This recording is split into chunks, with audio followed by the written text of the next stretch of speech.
বিদেশি পিস্তল, বুলেট, মুখোশসহ মুশফিক উদ্দিন টগর নামে এক যুবককে গ্রেফতার করেছে র্যাব-৩।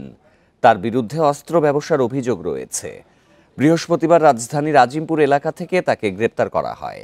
সকালে রাজধানীর কারওয়ান বাজারে মিডিয়া সেন্টারে সংবাদ সম্মেলনে জানানো হয় এসব তথ্য। এই টগর বুয়েট শিক্ষার্থী সাবেকুন নাহার সনি হত্যায় জড়িত থাকার দায়ে জেল খেটেছেন। বান্ডেল থাকলে প্রতি সেনমানিতে টাকা বাঁচবে। বিকাশ সেনমানি বান্ডেল কিনে জিতুন প্রতি লেনদেনে। 2002 সালের 8 জুন দরপত্র নিয়ে বুয়েট ক্যাম্পাসে দুই গ্রুপের সংঘর্ষের মাঝে পড়ে গুলিবিদ্ধ হয়ে প্রাণ হারান বুয়েটের কেমি প্রকৌশল বিভাগের শিক্ষার্থী সাকেবুন নাহার সনি। এই ঘটনায় 2002 সালে গ্রেপ্তার হন মুশফিক উদ্দিন টগর।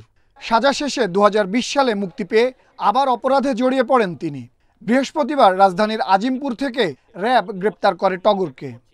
রাজধানীর লালবাগ থানাধীন আজিমপুর এলাকায় অভিযান পরিচালনা করে মোহাম্মদ মুশফিক উদ্দিন, পিতা মোহাম্মদ শফিউদ্দিন, থানা মোহাম্মদপুর, জেলা মাগুরাকে র্যাব-3 কর্তৃক গ্রেফতার করা হয়। এ সময় তার কাছ থেকে একটি রিভলভার ও 165টি গুলি উদ্ধার করা হয়। র্যাব আরও জানায়, মুশফিক উদ্দিন টগরের অস্ত্র ব্যবসার বিষয়ে বিস্তারিত জানার চেষ্টা চলছে।